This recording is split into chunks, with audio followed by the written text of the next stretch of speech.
Tolonglah kami, baik hamba-Mu yang menyampaikan maupun setiap kami yang mendengar, supaya Tuhan yang menerangi hati pikiran kami, memampukan kami untuk bisa mengerti, menangkap kebenaran firman-Mu. Jauhkan kami dari segala hal-hal yang bisa menyebabkan perhatian kami, fokus kami terganggu. Segala kuasa kegelapan yang ingin mengambil kebenaran firman-Mu, kiranya Tuhan yang menghardik. Kami menyerahkan waktu kami untuk mendengar firman-Mu ini sepenuhnya ke dalam tangan pimpinan, pertolongan dan kuasa Tuhan. Di dalam nama Yesus Kristus, Tuhan dan Juru Selamat kami yang hidup, kami bersyukur, berdoa, memohon semua ini. Amin. Shalom. Selamat pagi jemaat yang dikasihi Tuhan. Firman Tuhan pagi ini diberi judul tidak ada yang mustahil. Mari kita membaca firman Tuhan dari Lukas 1 ayat 26 sampai 38. Lukas 1 ayat 26 sampai 38. Saya akan membacakannya. Bapak, Ibu, saudara-saudari bisa sama-sama memperhatikannya.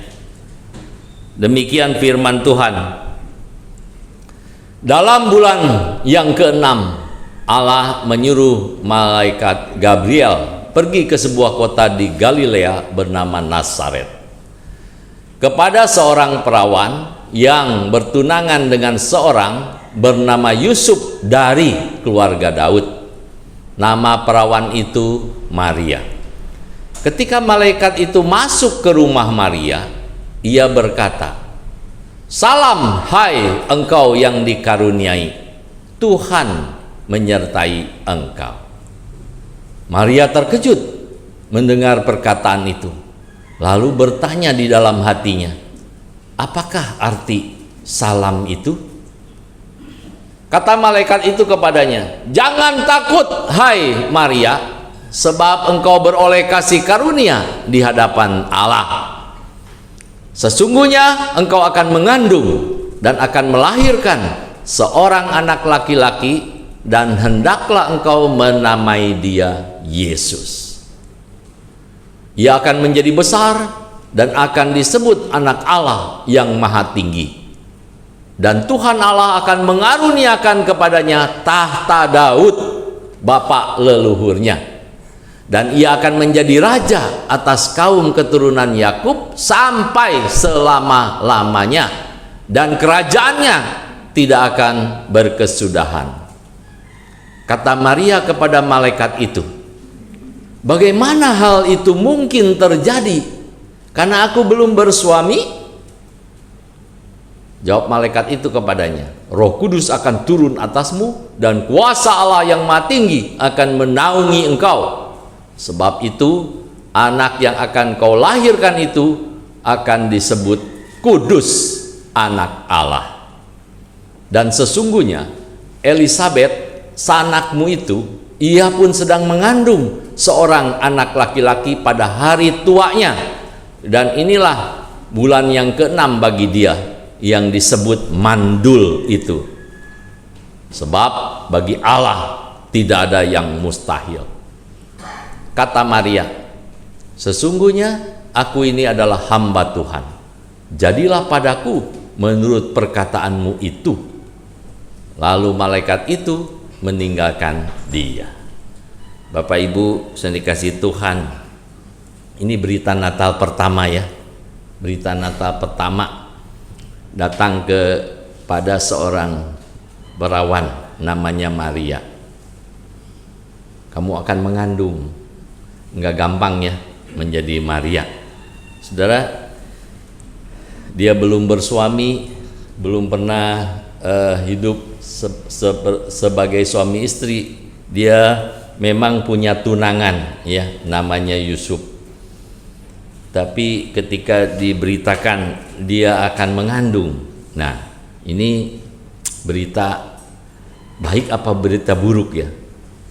Tetapi malaikat mengatakan engkau yang dikaruniai, ya. Maria itu mendapat kasih karunia Tuhan. Saudara, Tuhan selalu mencari orang-orang yang hidupnya benar, kudus, dan Tuhan ingin memberikan kasih karunia-Nya. Kadang kalau saya renungkan, ya, menjadi Maria itu, ini mendapat kasih karunia, tetapi kalau di mata umum atau orang banyak, mungkin ini satu aib, ya, aib, saudara. Bagaimana saya kok bisa mengandung? Orang-orang mungkin bertanya-tanya, mengandung dari mana, ya? Mengapa bisa mengandung tetapi belum menikah, ya? Saudara, Yusuf suaminya orang yang tulus hati, ya. Saudara bisa baca itu di Injil Matius, dan diam-diam mau menceraikan, ya. Artinya batal lah, nggak mau sama Maria lagi. Kenapa? Belum menikah kok bisa mengandung? Tetapi Tuhan mengatur segala sesuatunya, saudara, ya. Jadi malaikat juga mengkonfirmasi atau menegaskan kepada Yusuf bahwa jangan takut, ya, jangan takut mengambil Maria sebagai istri, karena bayi yang dikandungnya itu dari Roh Kudus, ya, dari Roh Kudus. Saudara, sedemikian rupa Tuhan mengatur sehingga semuanya berjalan dengan baik, ya, walaupun ada banyak tantangan, kesulitan, tetapi Tuhan mengatur semuanya. Saudara, ini adalah penggenapan, ya. Ketika Tuhan mengutus Gabriel, ya, malaikat suruhan Tuhan itu datang kepada Maria, kita mengetahui, oh, ini waktunya Tuhan, ya. Ini waktunya Tuhan. Dalam bulan yang ke-6 Allah menyuruh malaikat Gabriel. Bulan yang ke-6 itu bulan dihitung dari apa? Dihitung dari Elisabeth yang mengandung Yohanes Pembaptis, ya. Yohanes Pembaptis itu juga kasih karunia Tuhan kepada Elisabeth, ya. Sehingga di masa tuanya, walaupun dia sudah tua, kemudian mandul, tetapi Tuhan berkenan memakai Elisabeth untuk melahirkan Yohanes Pembaptis, ya. Yohanes Pembaptis itulah orang yang dipakai Tuhan untuk membuka jalan bagi pelayanan Tuhan Yesus, ya. Jadi bulan ke-6 itu sesudah Elisabeth mengandung 6 bulan, usia kandungannya 6 bulan, maka Allah menyuruh malaikat Gabriel ke Maria, ya.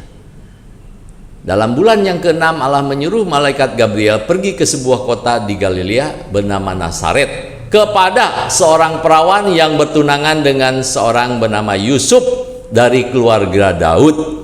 Nama perawan itu Maria. Kenapa disebut Yusuf dari keluarga Daud, ya? Nanti kita lihat di poin yang kedua. Jadi poin yang pertama yang ingin saya sampaikan adalah ini adalah penggenapan waktu Tuhan, ya. Kalau bukan waktu Tuhan, belum terjadi, ya.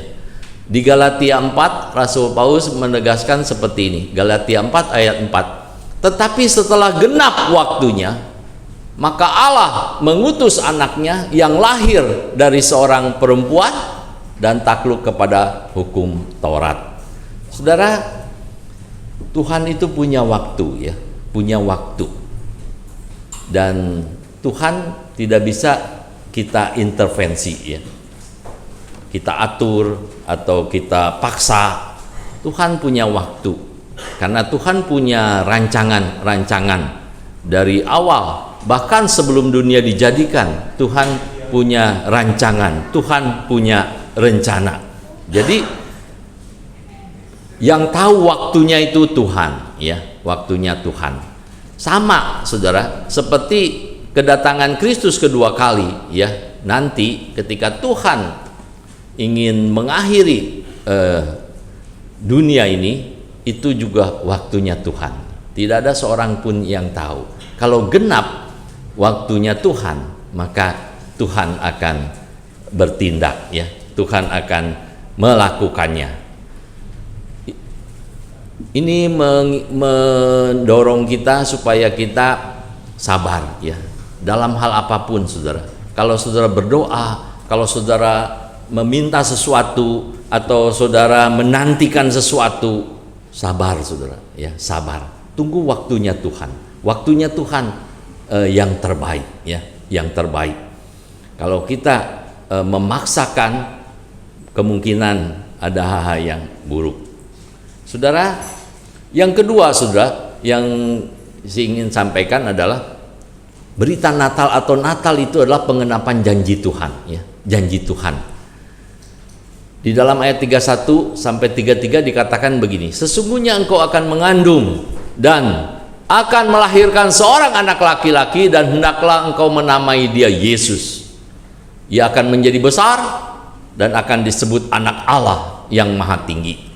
Dan Tuhan Allah akan mengaruniakan kepadanya tahta Daud, ya.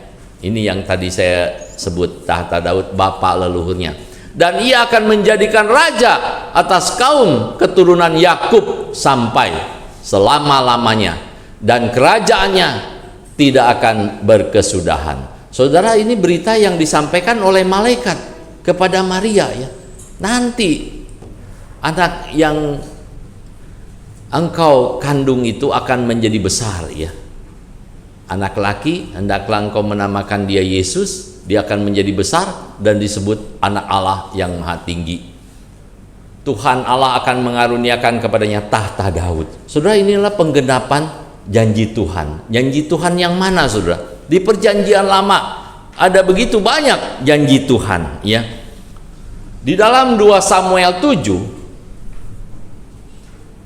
Tuhan pernah berjanji, ya, kepada Daud, Raja Daud. Kita tahu Raja Daud adalah raja yang berkenan di hati Tuhan, ya. Kenapa? Karena Daud begitu mengasihi Tuhan, setia, dan dia tidak pernah mengecewakan Tuhan, ya, di dalam hal ketaatan dia, di dalam ketika dia diurapi menjadi raja. Di dalam ayat 16, 2 Samuel 7 ayat 16 dikatakan, keluarga dan kerajaanmu akan kokoh untuk selama-lamanya di hadapanku. Tahtamu akan kokoh untuk selama-lamanya. Siapa yang menggantikan Raja Daud? Anaknya. Anaknya siapa namanya? Salomo, ya. Salomo, raja yang termasyhur karena punya hikmat yang luar biasa, karena diberi karunia hikmat oleh Allah, ya. Kemudian di dalam zamannya Salomo juga menjadi raja bukan hanya yang termasyhur, tetapi yang disegani oleh raja-raja lain, sehingga ada banyak raja-raja itu memberikan upeti, ya, upeti kepada Salomo. Jadi zaman Salomo itu kerajaannya aman, ya, makmur, ya, sampai dikatakan tidak ada yang seperti Salomo baik sebelum maupun sesudahnya. Orang yang begitu berhikmat dan kemudian di dalam hal kekayaan pun nggak ada bandingannya, ya. Seperti itu, sudah kasih karunia Tuhan bagi Salomo. Tetapi pertanyaannya, apakah Salomo masih memerintah sampai sekarang? Tidak, ya. Ribuan tahun yang lalu juga sudah tidak ada, ya. Bahkan bangsa Israel karena memberontak kepada Tuhan sehingga dicerai-beraikan, ya. Tidak lagi punya kerajaan, ya. Disebarluaskan, dicerai-beraikan. Baru tahun 1948 kembali Israel merdeka, ya, punya tanah, punya negara. Tetapi ribuan tahun bangsa Israel tersebar ke berbagai pelosok dunia, ya. Mana janji ini, saudara? Kerajaanmu akan kokoh untuk selama-lamanya di hadapanku. Tahtamu akan kokoh untuk selama-lamanya. Manusia tidak bisa menggenapi ini, saudara. Karena manusia itu terbatas, ya. Hidup umurnya paling 70-80 tahun saja. Bagaimana mungkin bisa menggenapi janji Tuhan ini, ya? Tepat seperti perkataan ini dan tepat seperti penglihatan ini, Nathan berbicara kepada Daud. Nah, itu janji Tuhan kepada Daud, saudara. Digenapinya kapan? Waktu malaikat Gabriel datang ke Maria. Maria yang bertunangan dengan Yusuf dari keluarga Daud. Jadi kalau diurutkan silsilah, anak yang dikandung oleh Maria itu karena suaminya Yusuf dari keturunan Daud, makanya Tuhan Yesus disebut anak Daud, ya, anak Daud. Inilah penggenapan janji Tuhan kepada bangsa Israel, ya. Di dalam Yesaya 9 dikatakan juga janji Tuhan, ya. Sebab seorang anak telah lahir untuk kita, seorang putra telah diberikan untuk kita. Lambang pemerintahan ada di atas bahunya, dan namanya disebutkan orang penasehat ajaib, Allah yang perkasa, Bapa yang kekal, Raja damai.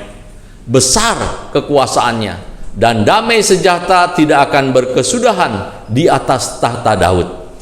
Diulang, ya, ada disebutkan di atas tahta Daud dan di dalam kerajaannya, karena ia mendasarkan dan mengokohkannya dengan keadilan dan kebenaran dari sekarang sampai selama-lamanya. Kecemburuan Tuhan semesta alam akan melakukan hal ini. Saudara, jadi Natal itu adalah penggenapan janji Tuhan, ya, janji Tuhan. Setelah genap waktunya, Allah mengutus malaikat Gabriel datang ke Maria dan memberitahukan, engkau akan mengandung. Bayi yang dikandungnya itu bukan bayi biasa-biasa, ya, tetapi bayi yang ilahi, ya, karena ajaib, ya.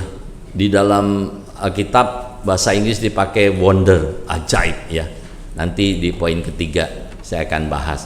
Jadi bukan bayi biasa-biasa, tetapi luar biasa, ya.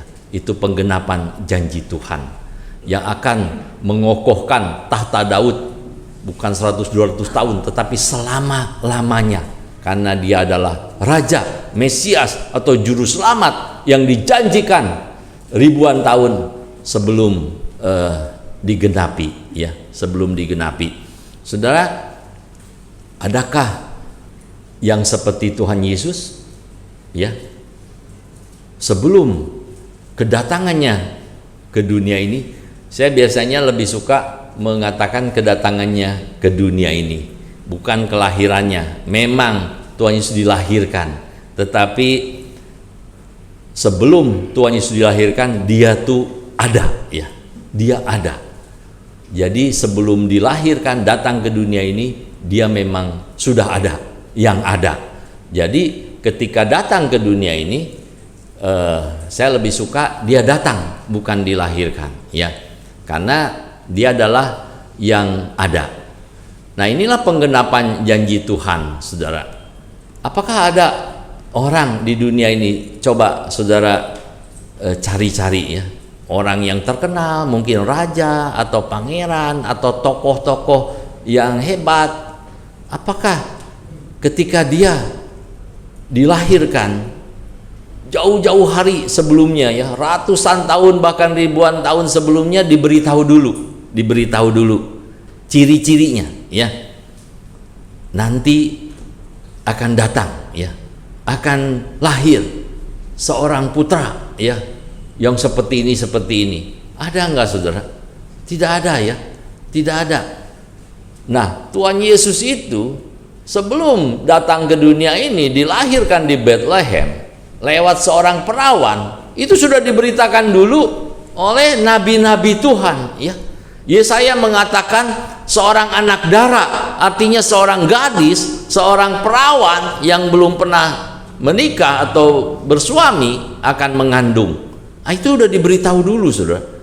Kira-kira 700 tahun sebelum Gabriel datang ke Maria memberitahukan, engkau akan mengandung. Ya. Jadi adakah yang seperti Tuhan Yesus? Ya? Ajaib, ajaib, saudara. Sebetulnya kalau bagi manusia, bagi kita mungkin ajaib, tetapi bagi Tuhan tidak, ya. Biasa. Sebab Allah itu Allah yang Maha Kuasa dan tidak ada yang tidak mungkin bagi Dia. Ya. Kalau Dia mengutus nabi-nabinya untuk memberitahukan bahwa suatu saat nanti akan ada seorang putra yang diberikan dan dilahirkan, ya. Kemudian tempatnya diberitahukan juga, ya, di Bethlehem oleh Nabi Mika, ya. Minggu lalu kita sudah melihat firman Tuhan yang disampaikan bahwa Nabi Mika juga menubuatkan tentang dia, ya, tentang Yesus di Bethlehem. Betul, saudara, Tuhan Yesus dilahirkan di Bethlehem. Jadi Natal adalah penggenapan janji Tuhan. Ia akan menjadi raja atas kaum keturunan Yakub sampai selama-lamanya, dan kerajaannya tidak akan berkesudahan. Next.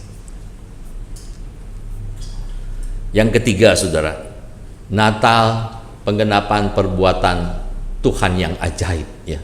Perbuatan Tuhan yang ajaib. Saudara, tema kita tidak ada yang mustahil, ya. Tidak ada yang mustahil. Hanya Allah yang bisa. Tidak ada yang mustahil. Kalau bagi manusia, bagi siapapun, ada banyak hal yang mustahil, ya. Ada banyak hal yang mustahil kita lakukan, ya. Misalnya, saudara mampu nggak saudara pergi ke salah satu bintang yang kita lihat kalau malam hari? Nggak mampu, mustahil, ya. Mustahil, saudara. Saya pernah merenungkan, ya, mungkinkah manusia pergi ke bintang yang kelihatan itu? Mustahil. Kenapa? Karena kita tidak bisa bergerak seperti cahaya cepatnya dan bisa punya waktu cukup, ya, karena jaraknya begitu jauh sehingga bisa jutaan tahun, ya. Mana punya waktu kita jutaan tahun, ya. 100 tahun pun belum tentu kita bisa hidup, ya. Jadi itu mustahil, saudara. Itu tidak mungkin, ya. Tapi kalau bagi Tuhan tidak ada yang mustahil, tidak ada yang mustahil, ya. Mungkin pertanyaan ilmuwan dan anak kecil mirip, ya. Kenapa bintang itu tidak jatuh, ya? Anak kecil kan suka nanya, mungkin dianggapnya bintang itu seperti lampu, ya. Kenapa tidak jatuh bintang? Ilmuwan juga ketika mengamati, meneliti, ya. Kenapa, ya, benda-benda angkasa ini begitu teratur dan tidak jatuh, ya, atau tidak bertabrakan seperti itu sehingga hancur semuanya?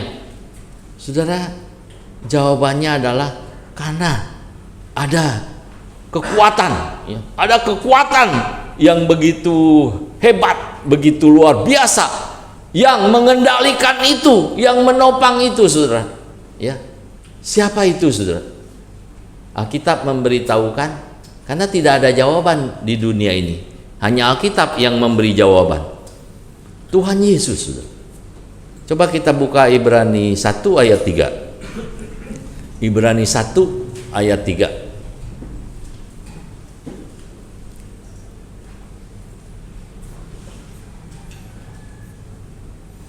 Ibrani 1 ayat 3. Ia adalah cahaya kemuliaan Allah dan gambar wujud Allah, dan menopang segala yang ada dengan firman-Nya yang penuh kekuasaan. Itu, saudara. Yang menopang segala sesuatu itu Tuhan Yesus. Tuhan Yesus digambarkan sebagai cahaya kemuliaan Allah dan gambar wujud Allah, dan menopang segala yang ada dengan firman-Nya yang penuh kekuasaan. Saudara, kalau bumi berputar, matahari bersinar, ya, bintang kalau malam kelap-kelip, semuanya berjalan dengan rapi, teratur, ya, tidak ada yang saling bertabrakan. Matahari juga tidak terlalu dekat mendekati bumi, ya, semuanya teratur di peredarannya. Kenapa, saudara? Karena Tuhan Yesus yang menopang, ya, Tuhan Yesus yang menopang. Sekali Tuhan biarkan, ya, mungkin berantakan semua, ya, berantakan semua. Sama, saudara, kehidupan kita pun, kalau kita masih bisa sehat, kuat, bernapas, tidak ada masalah, karena kasih Tuhan, ya, kasih Tuhan yang menopang kita. Jangan lupa itu, saudara. Yang menopang segala sesuatu itu adalah Tuhan Yesus, ya. Kalau perkara-perkara kecil, Pak, sama, apapun Tuhan yang mengendalikan, Tuhan yang menopang. Saudara, ayat 36 dikatakan, dan sesungguhnya Elisabet sanakmu itu, ia pun sedang mengandung seorang anak laki-laki pada hari tuanya, dan inilah bulan yang ke-6 bagi dia yang disebut mandul itu. Kemudian ayat 37 dikatakan, sebab bagi Allah tidak ada yang mustahil. Karena kelahiran Yohanes Pembaptis dari Elisabet itu juga sesuatu yang mujizat, saudara, ya, yang seharusnya kalau bagi manusia itu nggak mungkin, ya, karena sudah tua, mandul, ya. Saudara tahu ceritanya siapa ayahnya Yohanes Pembaptis? Guru sekolah minggu tahu. Siapa yang jawab tadi?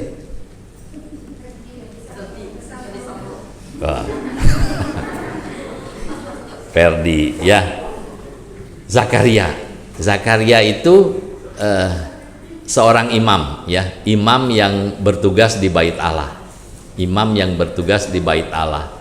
Pada sekali waktu ketika diundi, giliran dia jatuh ke dia untuk melayani di Bait Allah. Imam itu kan melayani di Bait Allah itu membakar korban-korban, ukupan dan lain-lain, ya, tugas-tugas di Bait Allah. Nah, ketika dia bertugas di Bait Allah itu, malaikat datang, saudara. Malaikat yang datang ke Maria itu datang lebih dulu ke Zakaria, karena usia Yohanes Pembaptis dengan Tuhan Yesus beda berapa? Beda berapa? Ada yang mengamati itu, ya, 6 bulan, ya. Inilah bulan yang ke-6 bagi dia. Jadi waktu Elisabet mengandung Yohanes Pembaptis 6 bulan, malaikat Gabriel disuruh Tuhan datang ke Maria, memberitahukan kamu akan mengandung. Hendaklah engkau menamakan bayi laki-laki itu Yesus. Jadi sejak itu Maria mengandung, ya. Elisabet mengandung tapi sudah 6 bulan. Jadi lebih tua Yohanes Pembaptis 6 bulan di kandungan, ya. Ini kenapa dicantumkan ayat 36 itu? Malaikat memberitahu, tuh Elisabet juga lagi mengandung, ya. Mungkin malaikat ini menjawab pertanyaan Maria, bagaimana mungkin, katanya, aku kan belum bersuami. Saudara bisa lihat di ayat sebelumnya, ya, ayat keberapa itu? Ayat 34.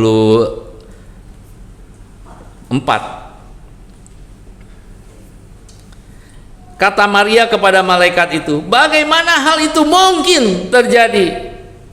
Karena aku belum bersuami, ya. Tetapi malaikat menjawab, Roh Kudus akan turun atasmu dan kuasa Allah yang Maha Tinggi akan menaungi engkau. Sebab itu anak yang akan kau lahirkan itu akan disebut kudus, anak Allah. Karena kuasa Roh Kudus, ya, yang mengerjakan itu. Jadi tidak ada yang tidak mungkin, ya. Tidak ada yang mustahil bagi Allah. Kemudian malaikat juga mengatakan, itu Elisabet, ya, sanakmu itu juga sedang mengandung, ya. Yang dikatakan mandul itu disebut yang disebut mandul itu. Artinya ada penegasan di situ, ya. Orang yang udah tua, mandul, nggak mungkin punya anak secara manusia, ya. Tetapi bagi Allah tidak ada yang mustahil. Ada satu peristiwa lagi yang saya ingat, waktu malaikat datang ke Abraham dan Sarah, ya. Di situ ada kalimat juga, sebab tidak ada yang mustahil. Karena waktu itu Sarah sepertinya meragukan, ya, karena dia tertawa, saudara. Ketika malaikat mengatakan tahun depan, ya, engkau akan melahirkan seorang anak. Sarah yang udah umur 90 tahun tidak punya anak, sudah mati pucuk, ketawa. Makanya kemudian dikatakan sebab bagi Allah tidak ada yang mustahil, ya. Saudara, Zakaria ayahnya Yohanes Pembaptis waktu tugas diberitahu malaikat, ya. Tetapi kemudian Zakaria menjadi bisu, ya, dihukum Tuhan. Kenapa, saudara? Karena nggak percaya, ya. Coba baca Lukas 1 ayat 20. Lukas 1 ayat 20.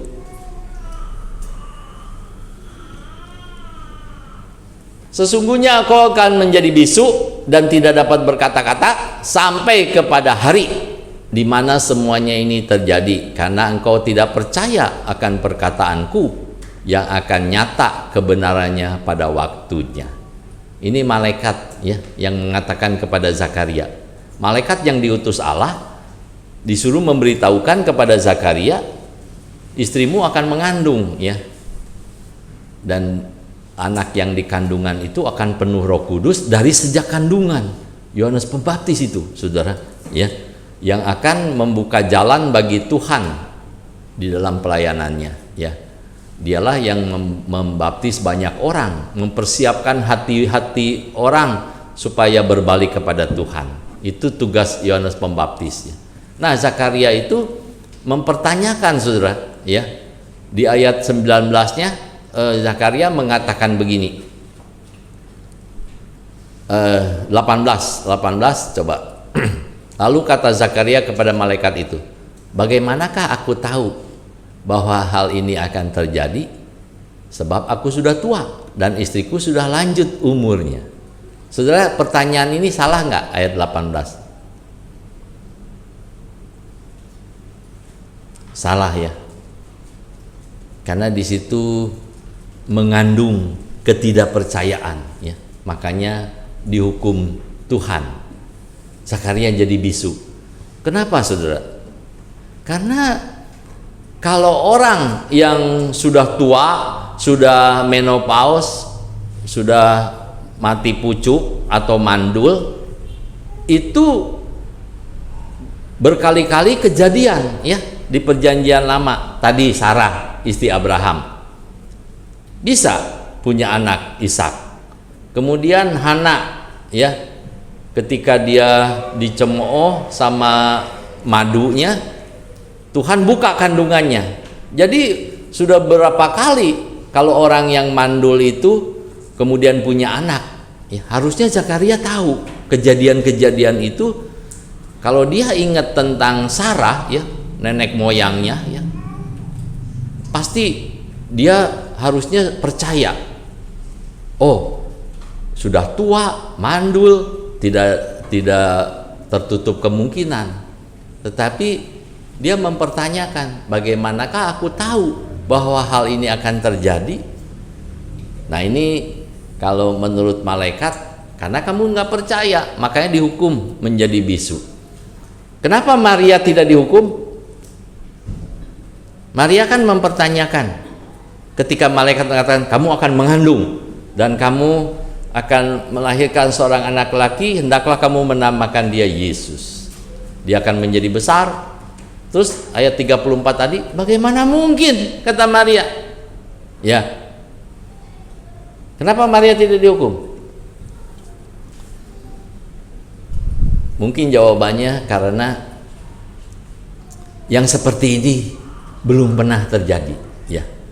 Yang seperti ini belum pernah terjadi dan menurut saya tidak akan terjadi lagi, ya. Bagaimana seorang perawan yang tidak bersuami, tidak berhubungan dengan seorang laki, pria, mengandung, ya. Ini ajaib, ya, ajaib, wonder, ajaib, saudara. Makanya bayi yang dikandung itu disebut ajaib oleh Yesaya, ya. Yesaya mengatakan seorang putra akan diberikan, seorang anak akan dilahirkan, namanya disebut orang penasehat, ajaib, Bapa yang kekal, Raja damai, ya. Saya tidak bahas semuanya karena ini panjang, saudara, karena ada pengertiannya, ya. Kenapa disebut telah lahir? Padahal Yesaya mengatakan ratusan tahun sebelumnya. Kenapa dikatakan telah lahir? Itu artinya Tuhan menubuatkan anak yang akan dilahirkan itu, telah lahir itu satu kepastian, saudara, ya. Satu kepastian, ya. Nah, itu salah satu contoh. Tetapi saya tidak membahas Yesaya itu. Yang ingin saya kemukakan di sini ajaib, wondernya saja, ya. Saudara, wonder itu berasal dari istilah peleh, ya, yang berarti suatu rahasia besar. Suatu rahasia besar. Artinya Allah itu menubuatkan lewat nabi-nabi perjanjian baru. Allah itu punya rencana yang besar, rahasia yang besar, yang suatu saat ketika genap waktunya Allah akan menggenapinya, Allah akan mewujudkannya. Itulah wujud janji Allah, yaitu peristiwa Natal itu, saudara, ya.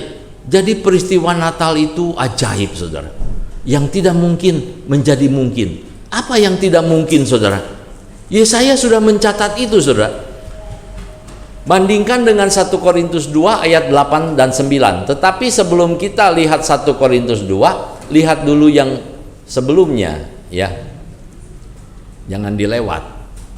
Sebelum ini, habis ini ada satu lagi halaman. Nah, ini, saudara, Yesaya 64. Ingat, ya, Yesaya itu hidup kira-kira 700 tahun sebelum Tuhan Yesus lahir di Bethlehem, ya.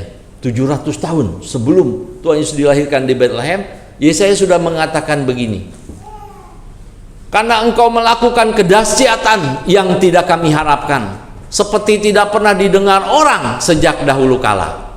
Tidak ada telinga yang mendengar dan tidak ada mata yang melihat. Seorang Allah yang bertindak bagi orang yang menanti-nantikan Dia. Hanya engkau yang berbuat demikian. Hanya Allah Israel yang bisa melakukan seperti itu, saudara, ya. Jadi Allah datang ke dunia ini. Nah, itu mungkin tidak terpikirkan oleh manusia, ya. Bagaimana mungkin Allah masuk ke dunia ciptaannya? Bagaimana Allah yang kekal masuk ke waktu yang terbatas, ya. Saudara, ketika Tuhan Yesus menjadi manusia itu Allah yang datang ke dunia ini, dunia yang terbatas, yang ciptaan. Kemudian ketika Tuhan Yesus datang atau dilahirkan di Bethlehem itu, Dia yang kekal masuk ke yang sementara, saudara. Tidak terpikirkan oleh manusia.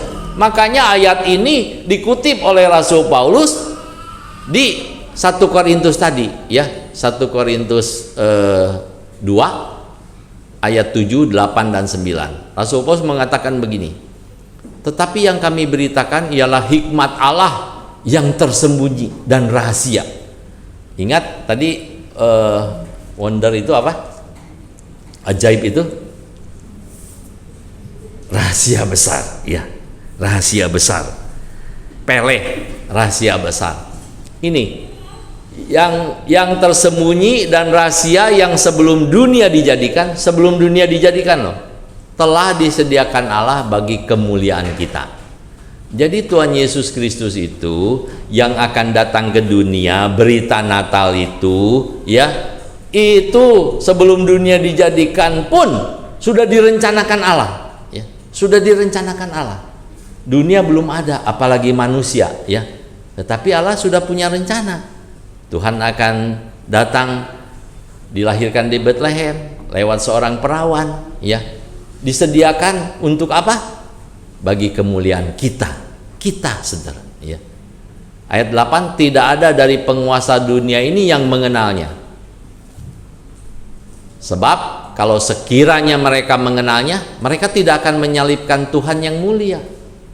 Enggak ada yang kenal, saudara. Waktu Tuhan Yesus melayani di Israel, ya, disalibkan karena orang-orang enggak suka, membenci dan iri hati, ya. Iri hati itu bahaya, ya. Enggak suka, membenci dan iri hati kepada Tuhan Yesus, sehingga pemimpin-pemimpin waktu itu memilih menyalibkan Tuhan Yesus. Ketika Pontius Pilatus menawarkannya, silahkan kamu putuskan, ya, siapa yang harus aku bebaskan, Yesus ini atau Barabas, pembunuh itu, ya. Saudara, waktu itu ada penjahat yang luar biasa jahatnya dan mau disalibkan juga, ya, mau dihukum mati. Ada kebiasaan kalau hari Paskah ada raja itu bisa membebaskan satu orang. Nah, waktu itu menjelang Paskah, jadi Pontius Pilatus menawarkan ke bangsa Israel, ke pemimpin-pemimpin agama itu, mana yang kamu mau aku bebaskan, Yesus ini atau Barabas? Mereka histeris mengatakan, bebaskan Barabas, orang yang jahat, pembunuh, pemberontak, ya, minta dibebaskan, salibkan dia, salibkan dia. Mereka teriak-teriak. Akhirnya Pontius Pilatus menyerah, terserah mau diapakan, ya. Akhirnya Tuhan Yesus disalibkan. Saudara, itu manusia, ya. Dikatakan tidak ada dari penguasa dunia yang mengenalnya. Sebab kalau sekiranya mereka mengenalnya, mereka tidak menyalibkan Tuhan yang mulia. Tetapi seperti ada tertulis, apa yang tidak pernah dilihat oleh mata, tidak pernah didengar oleh telinga, dan yang tidak pernah timbul dalam hati manusia, semua yang disediakan Allah untuk mereka yang mengasihi Dia. Kalau nggak mengasihi Dia, tidak berlaku, saudara. Ya, Tuhan Yesus itu datang ke dunia ini, peristiwa Natal itu disediakan bagi orang-orang yang mengasihi Dia. Ya, saudara, ajaib, saudara, ajaib, ya. Makanya dikatakan atau dikutip oleh Rasul Paulus, ajaib, saudara. Apa yang tidak pernah dilihat oleh mata? Siapa yang pernah melihat Allah? Siapa yang pernah mendengar suaranya? Siapa yang timbul di dalam hatinya? Allah akan menyatakan diri, ya, datang ke dunia ini. Nggak pernah terpikir, saudara. Tetapi itu semua yang dilakukan Allah. Ajaib, saudara. Wonderful, ya. Jadi peleh tadi, ya, satu rahasia besar yang dinyatakan oleh Allah. Peristiwa Natal adalah penggenapan perbuatan janji Allah, ya. Bagi Allah tidak ada yang mustahil, ya. Saudara, seharusnya kalau kita mengerti ini, ya, bahwa Allah kita, Allah yang kita sembah di dalam nama Yesus Kristus itu adalah Allah yang ajaib, bagi Dia tidak ada yang mustahil. Kalau kita mengerti ini, seharusnya kita bersyukur, bersukacita, ya. Puji Tuhan, saya punya Allah yang ajaib, ya. Tidak ada yang mustahil bagi Dia. Ketika saya ada di dalam Dia, ketika saya menyerahkan hidup kepada Dia, Dia akan mengatur hidup saya, Dia akan memelihara hidup saya, Dia akan menjamin hidup saya. Tidak ada sesuatu yang perlu dikhawatirkan, ditakutkan. Sebab saya memiliki Allah yang begitu besar, maha kuasa dan dahsyat, saudara. Tidak ada yang mustahil bagi Dia. Saudara, Natal penggenapan waktu Tuhan, penggenapan janji Tuhan, dan penggenapan perbuatan Allah yang ajaib. Dimulai dengan peristiwa Natal, ya, penggenapan itu. Sudah berapa kali kita merayakan Natal, Saudara? Ini Natal yang keberapa, Saudara? Sudahkah peristiwa Natal yang ajaib itu mengubah hidup kita? Ketika kita menyadari bahwa tidak ada yang mustahil bagi Allah, apakah hal itu membuat iman kita semakin teguh? Apakah membuat kita semakin berserah dan mengandalkan Dia sepenuhnya? Atau Natal itu, ya, itu bagian dari seremoni, ya, ritual-ritual yang biasa lah, ya. Saudara, harusnya bagi setiap kita yang ada di dalam Kristus, dari tahun ke tahun itu semakin kita bisa menyelami, ya, semakin kita bisa mengerti bahwa segala sesuatu yang dilakukan Allah bagi kita itu ajaib dan heran, luar biasa, ya. Tidak semua orang bisa memahami ini, Saudara. Tetapi kita bersyukur kalau kita bisa percaya Tuhan Yesus, menerima Dia sebagai Tuhan dan Juru Selamatnya, ada di dalam rencana Tuhan, kita harusnya bersuka cita. Dan semakin hari semakin kita menyerahkan hidup kita kepada Tuhan untuk kemuliaannya, dipakai oleh Tuhan, ya, menjadi saksi Tuhan dimanapun kita berada. Berita Natal harus didengar oleh setiap orang, supaya orang-orang juga menerima kasih karunia Tuhan seperti yang sudah kita alami. Maukah Natal ini membuat kita berkomitmen, ya, di hadapan Tuhan? Tuhan, saya mau menjadi alat di tangan-Mu. Saya sudah mengalami peristiwa yang ajaib. Tuhan masuk di dalam hidup saya.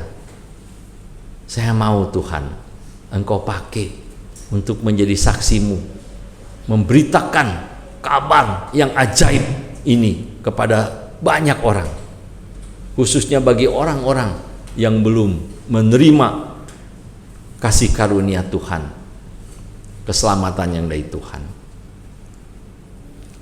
Mari kita berdoa.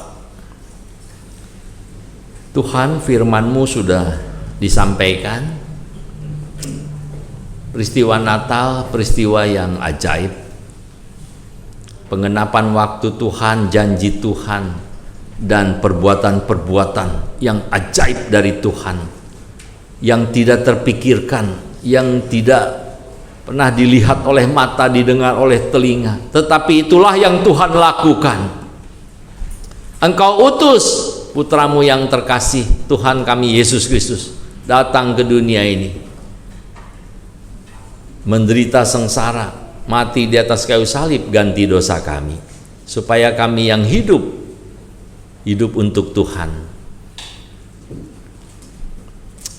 Tuhan, biarlah firman-Mu yang sudah disampaikan, kami bukan hanya mendengar, mengerti, tetapi betul-betul kami hidupi hari lepas hari, sehingga hidup kami menjadi kehidupan seperti yang dikehendaki Tuhan dan memuliakan Tuhan senantiasa.